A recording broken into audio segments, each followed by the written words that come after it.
Our channel. ఇంకా నా channel ఎవరైనా ఫస్ట్ టైం చూస్తున్న వాళ్ళైతే సబ్స్క్రైబ్ చేసుకొని లైక్ చేయడం మాత్రం మర్చిపోకండి. మిర్చి చూసిర్రా ఎంత లావు ఉన్నాయో. నేను మార్కెట్కి వెళ్ళినప్పుడు ఈ లావు మిర్చి కనిపించిందంట, వెంటనే తీసుకొచ్చిండు పచ్చిమిర్చి కారం పెట్టమని. మేము స్కూలు కాలేజ్ వెళ్ళేటప్పుడు మా అమ్మ అప్పుడప్పుడు చేస్తూ ఉండే పచ్చిమిర్చి కూర అని చేస్తుండే, కానీ అప్పటి నుంచి ఇప్పటి వరకు మధ్యలో ఒక్కసారి కూడా చేసుకునే ఛాన్స్ రాలేదు. నేను కూడా మళ్ళీ ఎప్పుడు అడగలేదు. అన్ని రోజుల నుంచి మళ్ళీ ఇప్పటికీ మా బావ తీసుకొచ్చిండు, అందుకే నేను పెడుతూ వీడియో కూడా మీకు కూడా చూపిస్తామని వీడియో షూట్ చేస్తున్నా. ఈ చింతపండును ఒక 1 అవర్ ముందే నానబెట్టి పెట్టుకున్నా. ఈ లావు మిర్చి ఉన్నాయి చూడండి, ఇది మధ్యలోకి కట్ చేసిన. ఇంకా చిన్నగా కూడా కావాలంటే కట్ చేసుకోవచ్చు. నేను ఇంత సరిపోతుందని అంతే కట్ చేసుకున్నా. ఇక్కడ నేను 5 టేబుల్ స్పూన్ నువ్వులు తీసుకున్నా. నువ్వులు ఓన్లీ గ్రేవీ కోసమే, ఎంత ఎక్కువ తీసుకుంటే అంత మంచిది, తక్కువ తీసుకున్నా కానీ కూడా పర్లేదు. ఇంకోటి ఏంటంటే ఈ నువ్వులను బాగా వేయించద్దు, వైట్గానే ఉండాలి. మరీ బ్లాక్ అయింది అనుకోండి ఆ కర్రీ కూడా బ్లాక్ అవుతుంది. కొంచెం ఇలా చిటపట అన్న తర్వాత మిక్సీలోకి తీసేసుకుంటే సరిపోతుంది. నెక్స్ట్ అందులోనే కొంచెం జీలకర్ర, నెక్స్ట్ మెంతులు, నెక్స్ట్ ఆవాలు, ఈ 3 రోస్ట్ చేసుకోవాలి.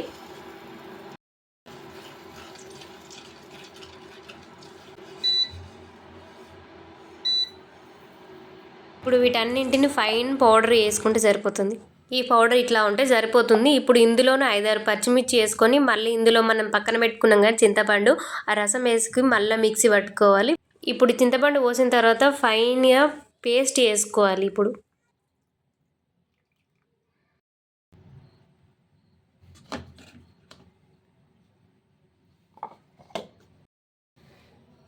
చూసారా ఎంత మంచిగా పేస్ట్ అయిపోయిందో. ఇప్పుడు దీన్ని పక్కన పెట్టుకొని అదే కడాయిలో కొంచెం ఆయిల్ ఎక్కువనే తీసుకోవాలి. పచ్చిమిర్చిలు అన్నీ వేయించుకోవాలి కాబట్టి కొంచెం ఆయిల్ ఎక్కువనే పడుతుంది. ఇప్పుడు తాలింపు కోసం ఆవాలు, జీలకర్ర, మెంతులు అన్నీ వేయించుకొని కట్ చేసి పక్కన పెట్టుకున్న మిర్చిని కూడా ఇందులో వేసేయాలి. ఇప్పుడు వీటిని మంచిగా వేయించుకోవాలి. మంచిగా వేయించుకోలేమనుకోండి బాగా కారం వస్తాయి.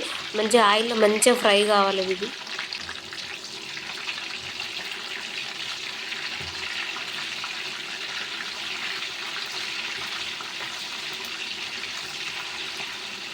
ఇక్కడ నేను 2 టేబుల్ స్పూన్ల సాల్ట్ వేసుకుంటున్నా, ఎందుకంటే కొంచెం చింతపండు వేసినాం కదా, పులుపుకి కొంచెం ఎక్కువనే సాల్ట్ కావాలి.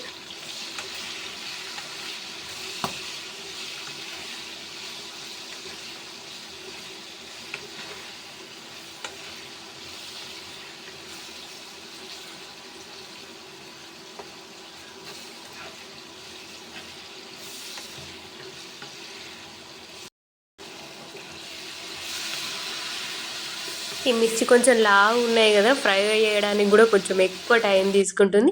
ఇంత ఫ్రై అయిపోయింది కదా సరిపోతుంది. పేస్ట్ నేను వేసుకొని మంచిగా కలుపుకోవడమే. ఇంకా ఈ ఎలక్ట్రికల్ స్టవ్ కింద సాఫ్ట్గా అయిపోయింది. మొత్తం ఏ ప్యాన్ పెట్టా కానీ జర జారిపోతుంది, పట్టుకొని కలపడమే అవుతుంది. ఫస్ట్ ఆఫ్ ఆల్ నేను ఫస్ట్లో యూజ్ చేసినప్పుడు అసలు చేతులు కూడా పెట్టేదాన్ని కాదు, డైరెక్ట్ కలిపేదాన్ని. ఇప్పుడు పట్టుకొని కలవాల్సి వస్తుంది. మిర్చి ఫ్రై చేసేటప్పుడు పసుపు వేస్తే అడుగంటుకుపోతుందని నేను ఫస్ట్ ఆఫ్ ఆల్ వేయలేదు, అందుకే తర్వాత పసుపు యాడ్ చేసిన.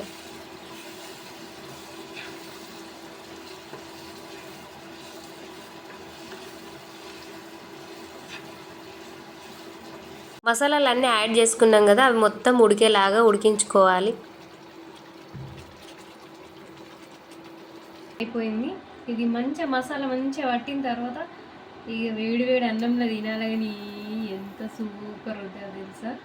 కానీ మీకు ఒకటి చూపిస్తాను చూడండి. ఆయిల్ అడుస్తుంది.